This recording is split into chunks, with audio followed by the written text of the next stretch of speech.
Hi, my name is Jessie Barnfield, and I'm going to talk about the ideal response. The ideal response is the response you are looking for when you're doing TBRI with your child and you are doing the correcting principle. So, the ideal response, each letter in ideal stands for what you're looking for when you're trying to correct your child. So, for the I, it stands for immediate.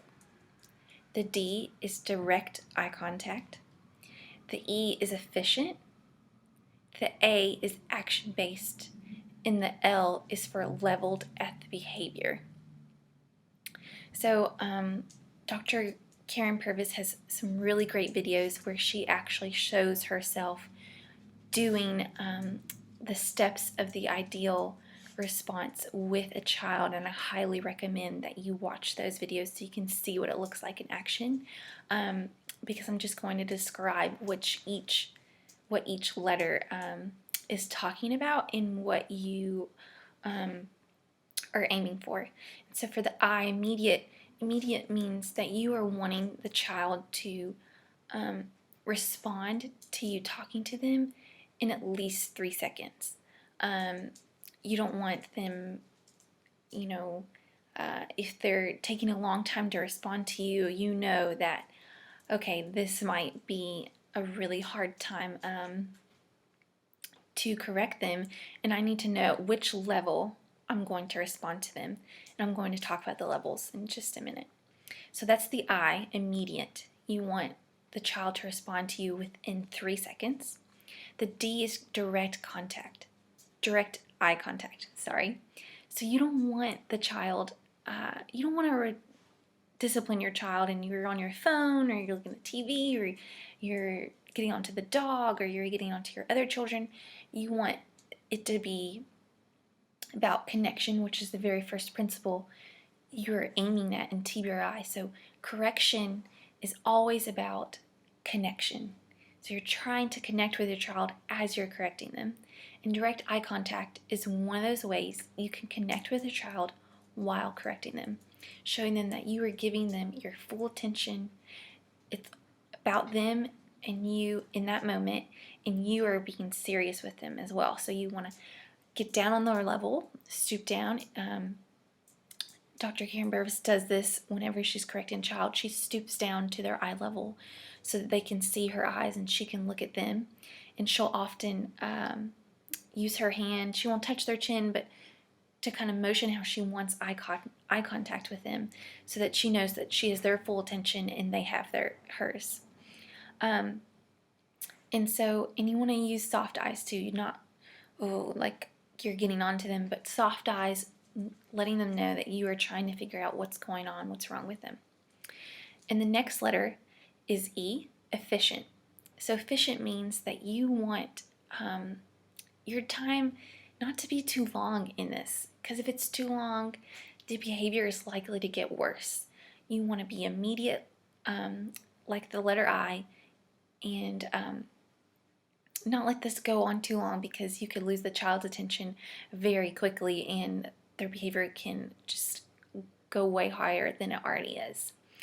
And a way of keeping this correction efficient is the 4 different levels that are in the ideal response. So level 1 is playful engagement. And again, I highly recommend you watch Dr. Karen Purvis put this into action. So playful engagement, let's say you tell your child, okay, 5 more minutes and then you have to go to bed. And they say, no, I don't want to go to bed. You look at them with direct eye contact and say, are you asking or are you telling me? And you can say, would you like to make a compromise? Do it in a playful voice, making it kind of fun, intriguing their interest to see what you're talking about, because most children don't know what a compromise is. And just kind of keeping their energy level right here instead of making it higher by raising your voice. And if that doesn't work, you want to move on to level 2. So if they're still not listening to you after level 1, playful engagement, you want to do level 2, which is structured engagement. So you pause the situation and you use a more structured voice. You're more firm in your voice, but not yelling. We don't want to yell at the child and make their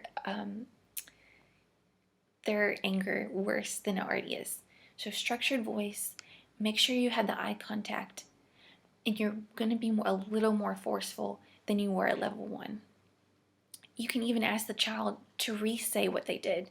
If they said it disrespectfully, like, I don't care what you said, you can ask them for a respectful response. So maybe they didn't want to go to bed when you said, okay, 5 more minutes and you have to go to bed, and they threw their toys everywhere. You can ask them to redo, pick up their toys, and then redo how they responded to you. And maybe even do a compromise with them after they picked up their toys and they've redone the behavior that was wrong and they've done it correctly. So if level 2 doesn't work, you want to move on to level 3, which is calming engagement. And this might require for some adult assistance. Maybe you're the mom and you're putting the children to bed, and the child does not want to go to bed, and you may ask your husband to come in just for assistance. Again, not yelling, not doing anything with a lot of emotion, because you don't want your child's behavior to get worse than it already is. So level 3, you're going to do something to calm them down, and you want to calm them down before you ask for a correct behavior, just because, like you'll learn in TBRI, if they are in their upstairs brain, they are not going to be thinking correctly at all. So the goal in level 3 is to really calm them down and get them to a mindset where they can comprehend how they're behaving and what you're wanting them to do. So, so you can calm them by maybe music calms them down, or maybe lavender oil is calming, massaging them. Maybe they like head massages or back massages or like hand massages. Anything that calms your child down. Hopefully you've learned your child to know what can calm them down. If not, this is a great opportunity to learn that in this level 3 of the ideal response. So if they really don't want to go to bed and a compromise won't work, and talking to them at eye level doesn't work, you want to calm them down, because by level 3 their behavior is non-responsive and you are not going to get the behavior you're looking for. And if you can't calm them down from level 3, there's the final level, which is level 4, and this is where it can be a little frightful, but you want to remain calm, because if you act out of emotion, then it's going to make your child even worse. So level 4 is a protective engagement. So this is when perhaps they're getting violent and they're throwing things, or they're hitting you, or they're hitting someone else, and they just really don't want to go to bed. Like I've said before, you've said, okay, maybe you got 5 minutes to play, and they've grown worse as the time has gotten closer to come to bed, and they're throwing and they're punching and they're kicking. This is when you want to protect yourself, and you want to protect the child and any other children that are around. And so you really, if you have another adult with you, you want to bring them in for assistance. You know, try everything you can to calm them down, and do not be too forceful with them. Ask your counselor for formal training on how to calm your child down when they get to level 4, because it can be frightful, because you don't want to hurt the child and you don't want to get hurt yourself. But again, hopefully the previous 3 levels will prevent you from having to go to that level 4. And so that's E, efficient. And once you've done efficient, you want to go to A, which is action-based. So once you've calmed your child down, perhaps they were at a level 3 and you've calmed them down, you want to redo the situation. So maybe you even redo telling them, hey, you have 5 more minutes before you go to bed. And they play along with you and they say, okay, can I have a compromise? Can I ask you for something else? This is where you really want to start with playful engagement over again, and then try to work through the levels, and hopefully playful engagement in the redo will work, and you can get the child to bed without any extreme behaviors. And then the L for ideal is level based, leveled at the behavior of the child. So you always want to make sure you're setting the child up for success. If you know your child does not want to go to bed at 8 o'clock every night, and you've tried and you've had to do the ideal response every single night, perhaps changing that up, or being creative and thinking of different ways to get them to go to bed. And again, working on negotiation skills with them like you do throughout TBRI.